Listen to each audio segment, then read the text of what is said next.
Hi friends, ముంగాకు చేస్తూ ఉంటా.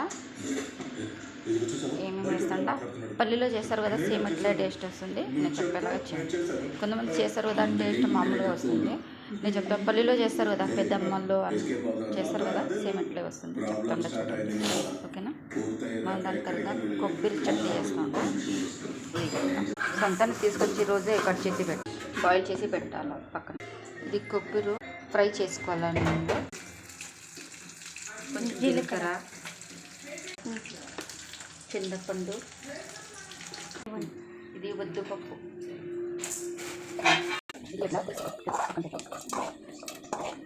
ఇది మిరపకాయ, తెల్లగడ్డ, ఆనియన్, ఇది కొంచెం అల్లం, కొబ్బరి చట్నీ రెడీ. కొబ్బరి చట్నీ రెడీ.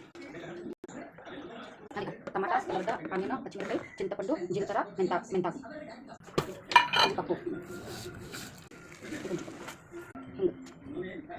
నూనె కొంచెం పైన రాకూడదు.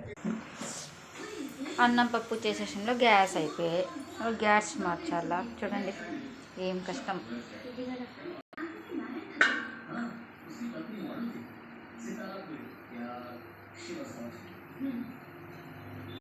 ఇప్పుడు తక్కువ ఉండట్టుంది.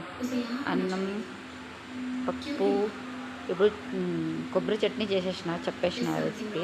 ఇప్పుడు పప్పు ఇది చెప్పిన, ఒకసారి ట్రై చేయండి, మీకే అర్థమైంది. సూపర్గా ఉంటుంది, టేస్ట్ బాగుంటుంది. ఇదే చెప్తారు కదా, ఫ్యామిలీలో కడుపులో అన్నం టేస్ట్గా ఉంటే బాగుంటుంది, అన్నం బాగాలేకపోతే ఇంట్లో గొడవలు ఉంటుంది ఎందుకు. సరేనా, పప్పు ఎట్లా ఉంటుంది మళ్ళీ ఫ్రై చేసుకోవాలి.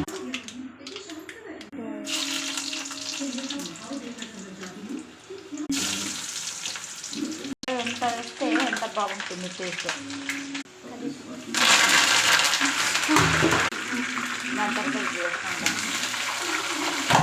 ఇది పప్పుది నీళ్ళు వేస్తూ ఉండదండి.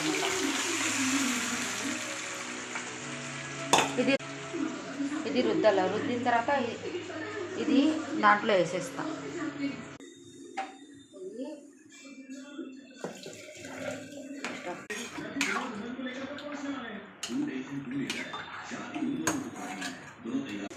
చూడండి